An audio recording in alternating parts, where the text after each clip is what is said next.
Good morning. I'm not Jeremy Stein, in case you were wondering. My name is Deborah Oria, um, and I would like to welcome you to the Unitarian Universalist Congregation of Danbury. Firstly, please silence your phones if you have not done so already. My name is Deborah Oria, as I said, and I have been a member of this community since 2019, just before the COVID lockdowns came about. I've served on the board, believe it or not, for 2 years, 1 year as secretary and 1 year as, I guess, member at large. So the Unitarian Universalist Congregation of Danbury has been gathering together here for 200 years, and we work to build a more just world. We respectfully acknowledge that our physical building is on the traditional land of the Paugussett people. I'm so glad that you're able to join us this morning because you are an essential part of our celebration today. Whether today is your first or 1,000th Sunday in our midst, in person or online, we are stronger because you are with us. If you are new to our community and joining us online, we invite you to introduce yourselves and where you are connecting from in the chat box as you are comfortable. At the conclusion of today's service, you will have a chance to participate in a breakout group, this is online folks, for individual connections and deeper check-ins. If you are new here and in person, please fill out a visitor card on the table near the exit before you leave today. We are one people of many beliefs, many origins, sexualities, and genders. We are all growing, all learning, all loved. Just as you are welcome here. And if you could take a few moments to greet one another and say good morning to each other and maybe even give a wave to the folks up in the camera online.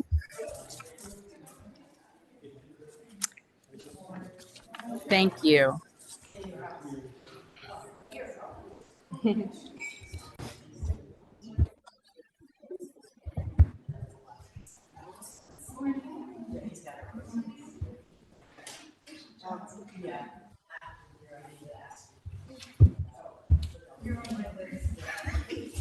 Thank you, Deb, for jumping in. We have several announcements.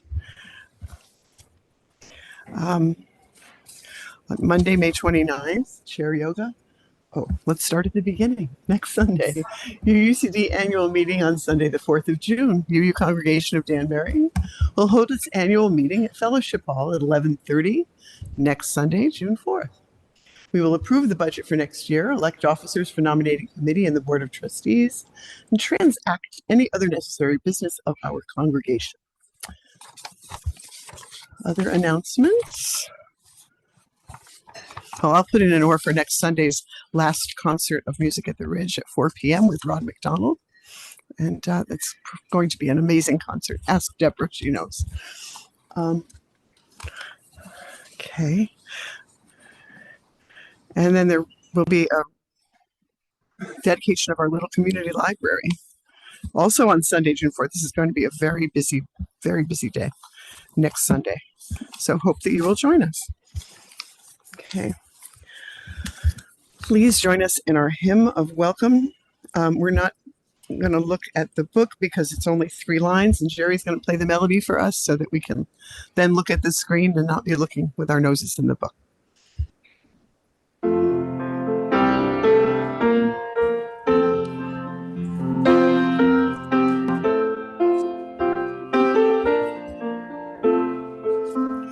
We'll sing it 3 times through. When will our fighting cease?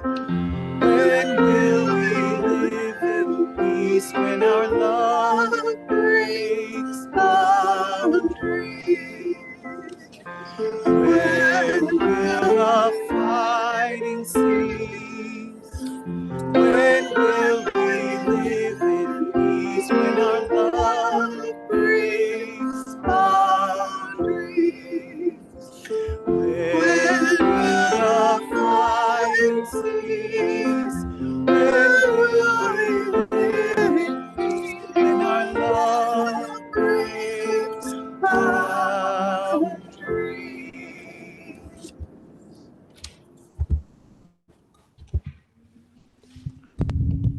Please join me in the words of our chalice lighting affirmation. Love is the spirit of this congregation, and justice is its light. This is our covenant, to dwell together in peace, to seek and speak the truth in love, to help one another and celebrate life. And Deborah will lead us in our unison children's affirmation.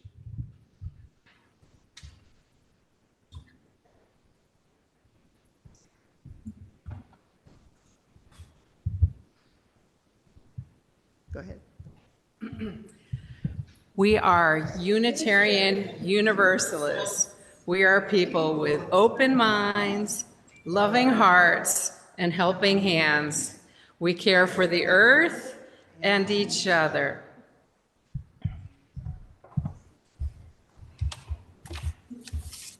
Okay.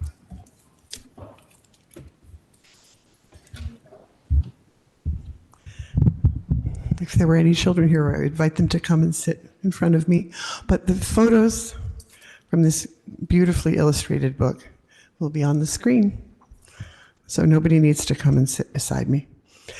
Daddy is a Navy man, a sailor man, a brave man. He's my daddy, too. He's leaving soon. He'll sail away on his ship for 6 months, half a year, way too many days. Daddy's getting his stuff together. Our house is mixed up, messed up, full of piles and boxes and bags. Our house is full of Daddy getting ready to leave. I leave first. I pack crackers and cookies, and of course, Mr. Quack. Then I run away to the shed. I climb in behind the lawnmower and the bikes and try not to look at the spider webs. Mommy and Daddy call me. Mr. Quack and I sit there and listen, sit there and wait, sit there and miss them. Daddy opens the shed and peeks inside. He's scolding, fussing, fuming. But then he stops. He picks me up. He hugs me tight and says, "Let's get out of here.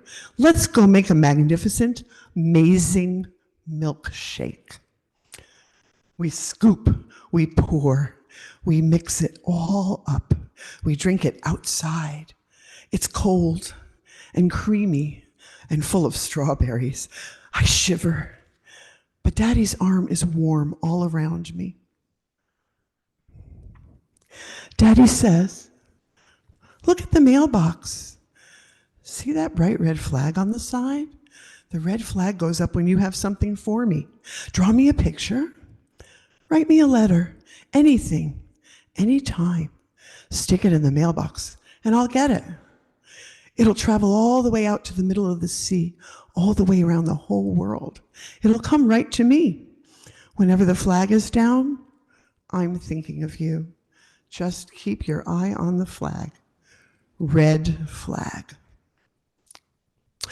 Daddy has a great, big, giant sea bag, a bag for his boots, his books, and his pictures of us, things that go with him on the ship. I climb in. It's dark and a little dusty. My feet are smooshed, but I fit. I could go with him.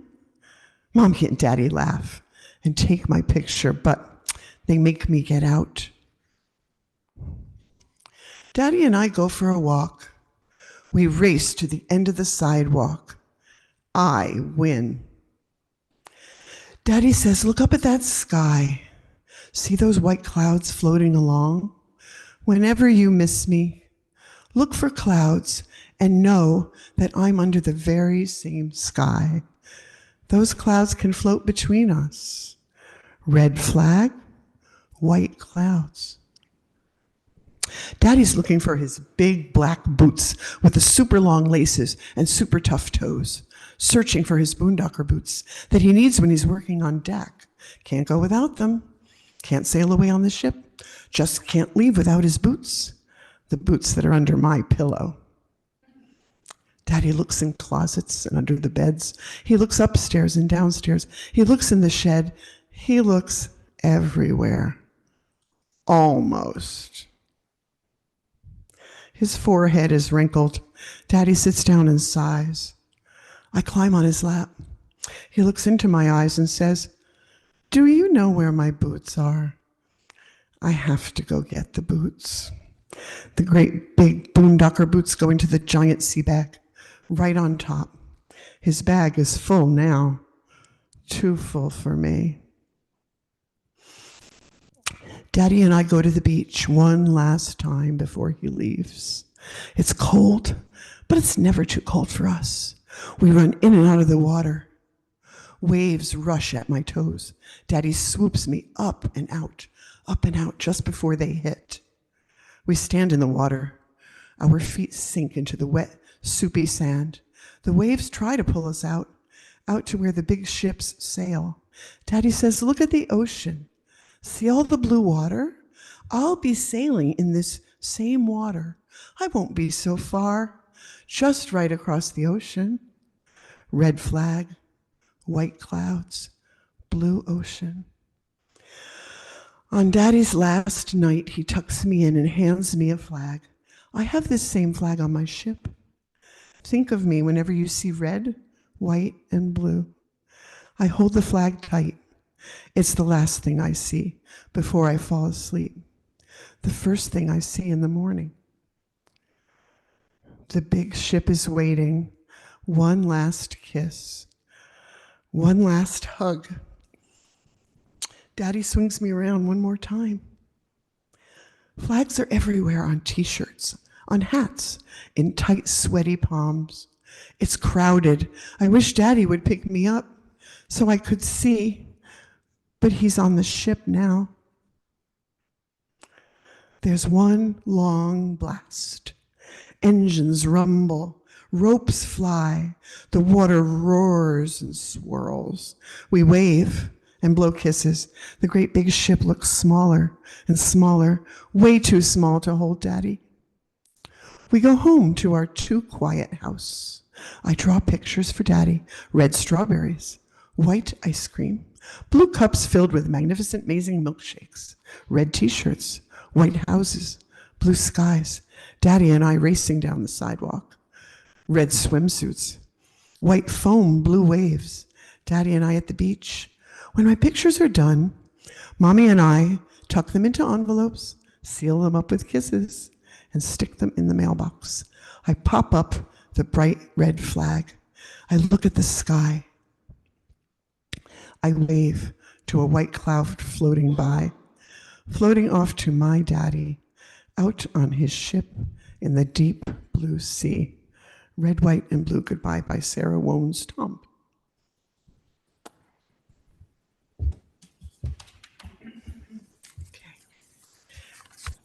Please join Jerry in singing This Little Light of Mine.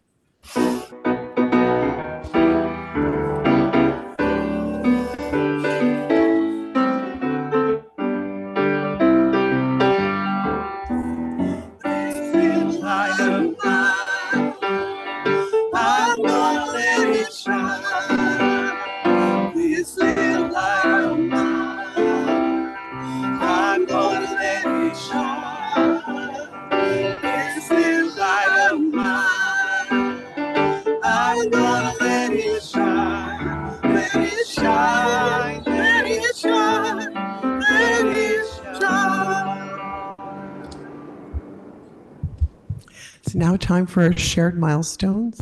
If you have something that is lifting you up or weighing you down that you don't feel quite ready to share aloud, you may come and place a stone in the bowl.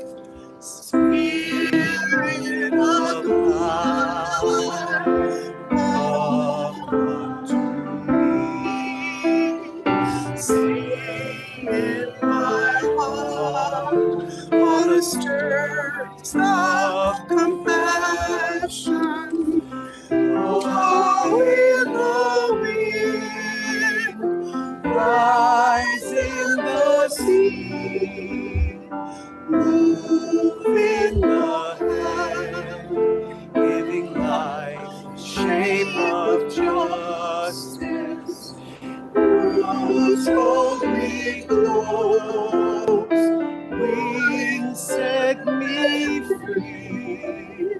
Spirit of God, come to me, come to me. It's now time for our congregational offering. If you are with us for the first time, here or online, your presence here is your gift to us. Members, please express your generosity by clicking the link posted in the chat to make a donation or pledge.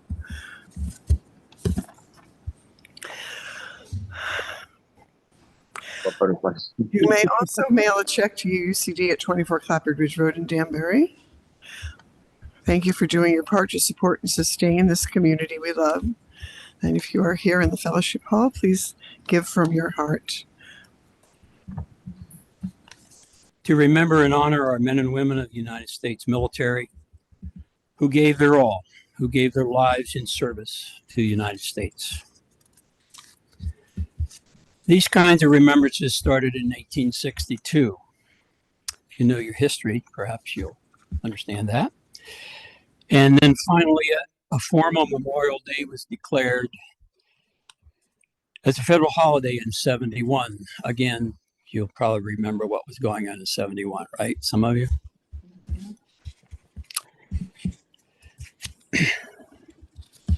Memorial Day is not to be confused with Veterans Day, and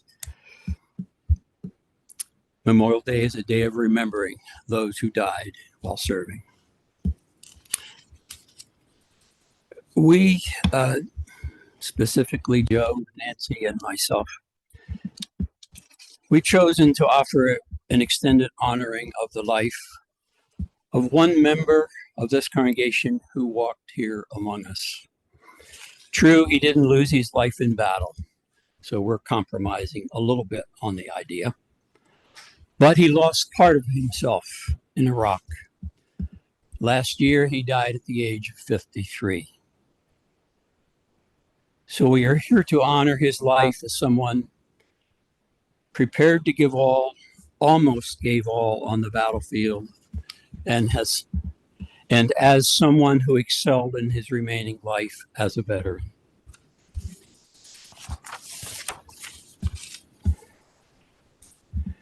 We're talking about Mike Zakia. This was a slide from his viewing done here in Danbury. In his military service, he served in Haiti, Somalia, and finally Iraq. He was known as the epitome of what it means to be a Marine. In other words, a Marine's Marine, if you get my drift. In 2003, 2 years after 9/11, Lieutenant Colonel Michael Zakia led the Kurds, the Shiites, and the Sunnis of the Iraqi 5th Battalion. Just think about that for a moment. We had the gall to believe we could go in, bring all these people together, form a working democracy, and then leave them with all that good stuff. During his career, he won 2 Bronze Stars, a Purple Heart,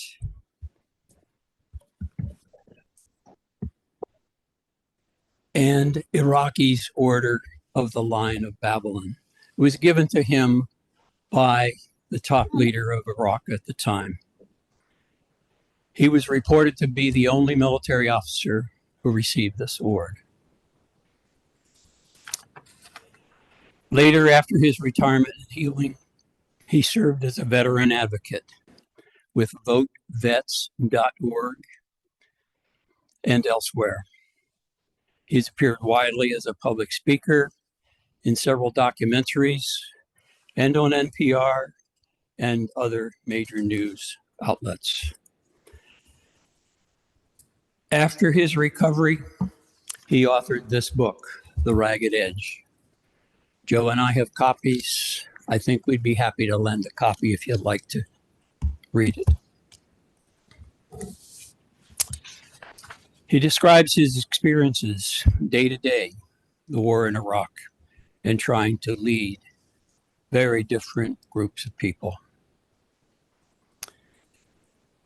His exhausting work as a team leader starting in 2003, he was given the full responsibility to build, train, and lead the new Iraqi Army Battalion into its first combat after being trained by the U.S. military. Now to share portions from The Ragged Edge. Joe Gelati, please. It's all yours.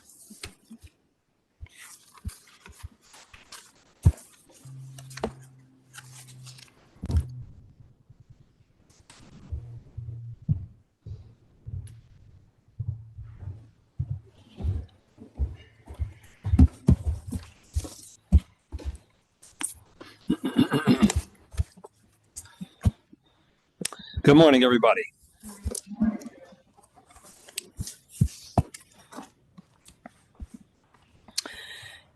It's an honor for me to say a few words today on Memorial Day holiday about Lieutenant Colonel Michael Sakia, USMC, and his service in Iraq in 2004. Several years ago, I had an opportunity to attend a book signing on the Brookfield Library, and I listened to Mike for a good group of people for about almost an hour and a half, and he explained in his own words some of the trauma that the war caused him and so many other Americans. What I'm going to do this morning is I'm going to provide a small sampling of what came out of the 378 word text that he completed after returning from Iraq. Lieutenant Colonel Michael Sakia, like so many veterans, returned home from Iraq suffering with depression and corresponding delusion known as PTSD, post-traumatic stress disorder. Almost all the people that knew Mike were convinced that PTSD was a major contributor to his premature death. Colonel Sakia, to his great credit and perseverance, wrote a book in meticulous detail about his training of Iraqi military combat experiences in Iraq. The assignment for him and his team was to build, train, and lead a combat of the 1st Army Battalion trained by the U.S. military. He was faced with a nearly impossible task. He only had 2 weeks training based on outdated and irrelevant materials. He had no language instruction and only a few cultural tips for interacting with his volunteer battalion of Shiites, Sunnis, and Kurds. Putting it mildly, he was faced with the preponderance of military problems for which the disaster, size, and scope could not possibly be imagined. In his book, The Ragged Edge, he explains his experience and his most powerful and often disturbing, ominous accounts of constantly living within a wartime environment. Some of his major operational challenges included the following: language issues, mandatory culture conformities, vehicle equipment breakdowns, supply deficiencies, 8 a.m. training sessions beginning with temperatures of 100 degrees Fahrenheit, midday training with temperatures of 130 degrees Fahrenheit, wearing full gear and body armor, training Iraqi trainee soldiers often deserting, often in combat situations with less than 2 days sleep, being told he had a bounty on his head to be killed, regularly exposed to urban combat firefights and street fighting, threats to the compound where he lived, with attacks often coming at night without warning, and battling the force that would eventually form ISIS that we know today. One of the worst and most problematic issues for Colonel Sakia that he faced was what no officer should ever have to face. He had 2 bosses. He had one Iraqi colonel that he was responsible to, and he had one U.S. Marine colonel. The back and forth between these 2 senior officers was a constant source of tension and hindrance in his ability to command, train, and fight effectively with Iraqi troops. Shortly after 3 of their closest comrade Marine staff were captured and slaughtered, Colonel Sakia and 3 of his remaining advisors gathered together and made an agreement with 2 standing rules. First, and I quote, "We will do anything to avoid capture." Anything. I mean anything up to including criminal acts. if that includes sacrificing Iraqi troops. Second, we will each save one bullet for ourselves in extreme situations. If any of us realize we are about to be captured, we will not subject our families and country to the spectacle of Zawahiri sawing off our heads on Al Jazeera TV. Everyone quietly agreed. I wasn't breaking bad news to anybody. We all knew what would happen if we fell into the hands of the insurgents, unquote.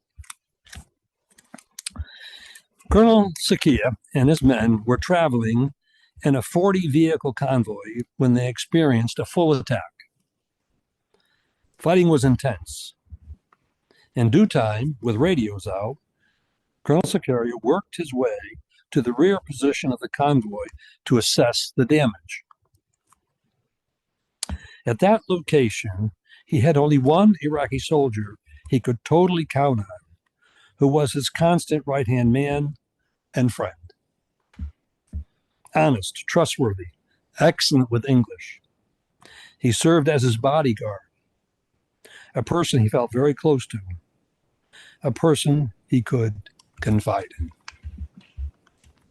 When he finally gets to the rearward position of the convoy, his trusted Iraqi comrade was lying on the ground between two vehicles, his eyes wide open, still alive, with a severe wound to his skull, which was fatal. Still under fire, they could only stand by and watch the man die. Most people think of warfare and battles occurring during fields, beaches, and mountains. Mike described urban warfare as the worst kind of battle to fight, moving alongside buildings very slowly, fighting in narrow city streets, alleyways, door to door, inch by inch. Knowing that walls and floors are so poorly constructed, with the enemy shooting blindly through the wall or ceiling, with a military assault rifle could kill you without even seeing the target. Or being in a room and watching a hand grenade come tumbling down the steps from the second floor. In the first large battle of Fallujah, one of the U.S. planning officers stated that he expected a 50% casualty rate for U.S. units. Then he said, "Look to your right and look to your left." In 48 hours, one of those two men will either be dead or wounded. These are just a few of the examples in Colonel Sakia's military life in Iraq that he had to deal with for an entire year, day in and day out. However, the camaraderie and pride he felt for the Iraqi soldiers he trained in U.S. Marine-style discipline gave him a great deal of pride and satisfaction. When Lieutenant Colonel Sakia finally left the Iraqi 5th Battalion that he worked so hard to train after one full year, many of the Iraqi soldiers were brought to tears. They said they loved him and hated to see him leave. They begged him to stay. And some of Mike's final words on the subject regarding the war in Iraq, and I'll quote, "But it's not possible for a nation of people to adopt a new way of living, embracing it as if they had come from within a vacuum. They bring their own culture and assumptions with them." Acknowledging that lesson was hard for me. It's hard for a lot of Americans. Most will never learn it. I do not believe the United States has learned that there are limits to how much it can change other people, other places, other religions, even after 14 years of dying and killing in Iraq. especially through the use of armed forces alone. I learned it, so you don't have to. End quote. Mike knew it was all a waste. He understood that the military efforts in Iraq and all of his training efforts were in vain. He knew that the country would continue to fail and then finally collapse. His experience was a perfect recipe for PTSD and that physical and mental destruction that brings to military men and women who fight for their lives during war. And finally, in my view, it appears war will never be understood. Leaders, politicians, autocrats who start wars can only understand war from a position of political need and so-called intellectual perspective. They can never understand the horrifying, bloodletting essence of war because they themselves have not and will not ever experience it at a personal combat level. Mike lived and worked in hell for 1 full year for nothing. For nothing. FUBAR. For those of you in this congregation who never knew or had the opportunity to meet Mike Sakia, you will now get a chance to meet him through the following video. Sherry, if you please play the video.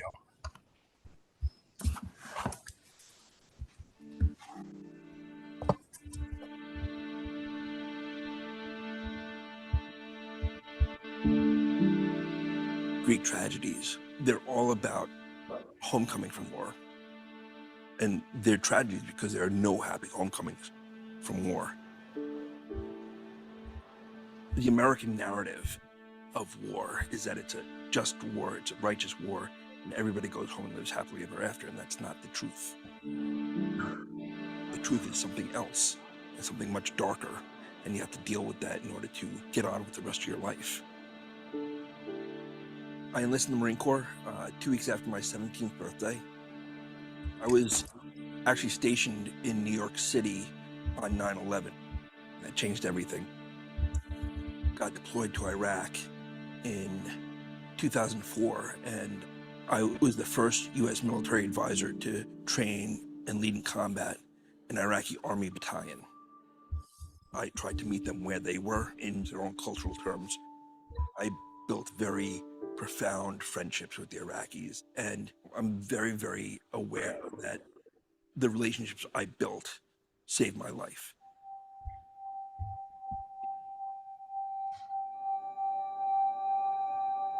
I was wounded in the Second Battle of Fallujah. A rocket-propelled grenade impacted a rock wall right behind my right shoulder. I elected to stay in the battle. Couldn't do anything with my right arm because my shoulder was broken. I had traumatic brain injury, and I bled for a long time. I bled for a couple of weeks. When I came back to New York City, sometimes I couldn't tell if I was in Iraq or in the United States. That's post-traumatic stress. I was really messed up. I was really lost. And I needed a lot of help. When I was in college, one of my majors was classical civilization. So I started to go back to the Greek tragedies. There's a tragedy called Ajax. Great warrior comes home and he kills 600 oxen because he thinks that they're Trojans. And when I read that, I said, oh, now this is what I'm experiencing. You interpret all your inputs as threats, and so you respond neurologically like you're in combat, because that's what keeps you alive. I started coming to the Met, to the classical section, and it started rebuilding me spiritually. This is a truth about the human experience of war and war trauma. I could come here and see mirrored in the broken statues my own body. It's almost like I'm experiencing catharsis. The sculptures are beautiful, but they're still broken. And that was a really important thing for me to come to understand, especially as it became apparent that physically I couldn't do the things that I had once done. So you have to come to sort of accept that about yourself and your body and what your limitations are.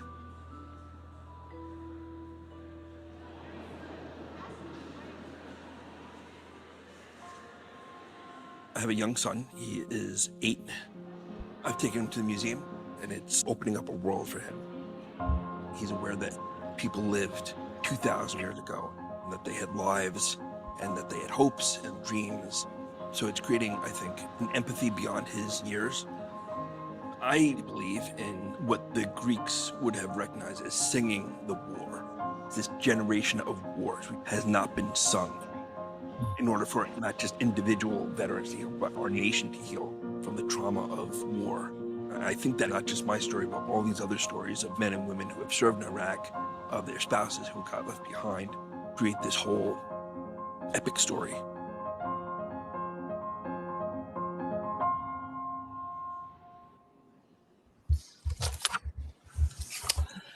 If everyone will please stand if you're able. And you can put your right hand over your heart.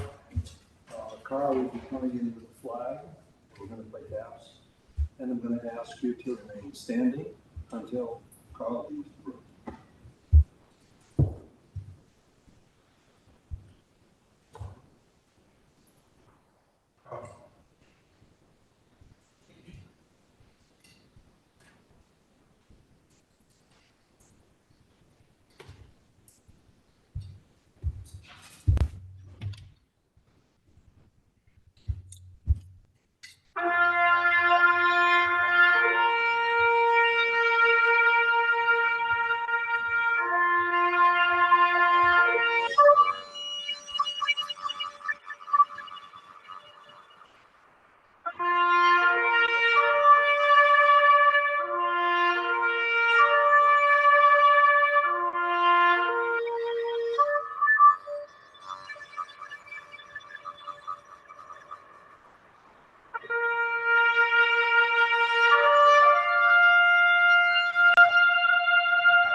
A few final remarks. The taps serve a real need. They allow us to grieve in community and to honor those who answered the call. For those of us who've served and laid our fallen women and men to rest, the taps, yes, they're haunting. Yet they invite us to think about the good times, the hard times, the rigorous training together, the preparing for, and finally doing our duty, whatever that needed to be. In remembering Mike, remember that he walked with us in solidarity on several issues while he was here. He brought his son Colin here to UUCD because he wanted his son to be exposed to a liberal way of religion based on ethics, rational thought, and other elements that Mike appreciated. After Mike retired with full disability, as he said, he had many years of help. in healing from not only his physical injuries, but his mental injuries. As you heard, he was hit by a rocket-propelled grenade in the Second Fallujah battle. But he also had to deal with something which Joe described that is much more difficult for us to unwrap as a culture. You see, PTSD can come from something called moral injury. Moral injury. This is now recognized by the medical community as a contributor to PTSD, and Mike had shared with me that moral injury was a real thing that he had to confront. Simply stated, moral injury, not so simple, is a distressing psychological, behavioral, social, or sometimes spiritual aftermath of exposure to trauma or unusually stressful situations. People may perpetrate, fail to prevent, or witness events that contradict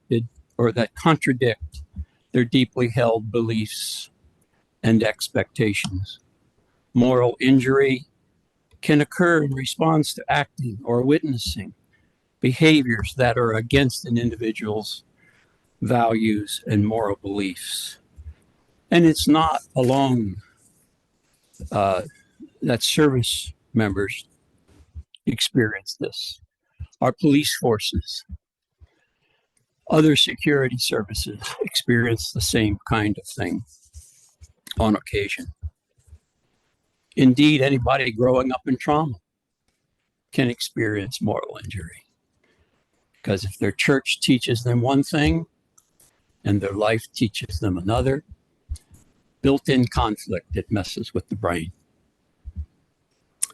As Mike took on multiple healing challenges in retirement, as you heard, he became a critic of U.S. policies. However, he decided to move forward and serve his country in an honorable way by developing an effort to help disabled veterans set up their own businesses. And this was through the Entrepreneurial Boot Camp program at UConn. There's Mike in his gear.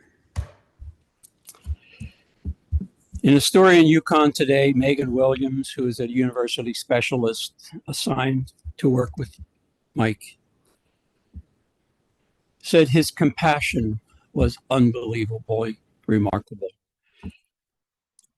And I quote, Michael Zakia dedicated his life to veterans, and I was fortunate enough to have a front row seat for 7 years. What I most admired about him was his extreme dedication to his cause. He would talk to veterans who were struggling, sometimes for 12 hours straight, to make sure they were okay and could work through whatever issue they were dealing with. He would work through the night if he had to. And that didn't happen just once or twice. It happened many, many times. End quote. So for perspective, Mike set up this boot camp for disabled veterans in 2009, 5 years after that Second Battle of Fallujah, where he nearly lost his life. The boot camp graduates have launched 187 businesses, producing more than 150 million in gross revenue and over 430 jobs. And in tribute to Mike, the program continues at UConn. As I close, I want to thank you all for coming out to this service. I'm sure you didn't know what to expect, but you took a risk. And for me, the video that you saw said it all, straight from his mouth. So I'm glad you were here to see that. Those of you on Zoom, I appreciate your participation as well, and hope that video played well for you there. And thanks for honoring, along with us, Joe, Nancy, and myself, in remembering Mike, who gave his all. He gave his all in service to the United States and the wounded. May his memory inspire us. And just parenthetically, if anybody has concerns or wants to chat with Joe or I about what we've learned in this gut-wrenching reading of the book, we'll make a space and time for you after the service. Just have to come to one of us. So thank you.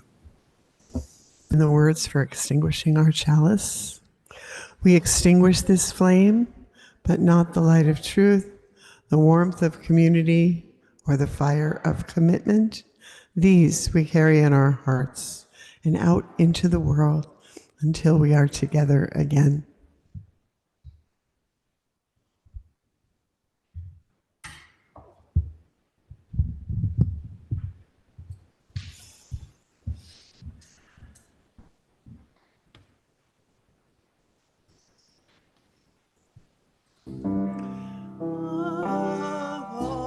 All the money that I spent it in good company, and all the harm that e'er I done, alas, it was to none but me. And all I done for want of which to memory now I can't recall. So fill to me the parting glass. Good night and joy be to you all. Of all the comrades that e'er I had, they're sorry for my going away. And all the sweethearts that e'er I loved, they'd wish me one more day to stay. But since it fell into my lot that I should rise and you should not, I'll gently rise and softly call, good night and joy be to you all.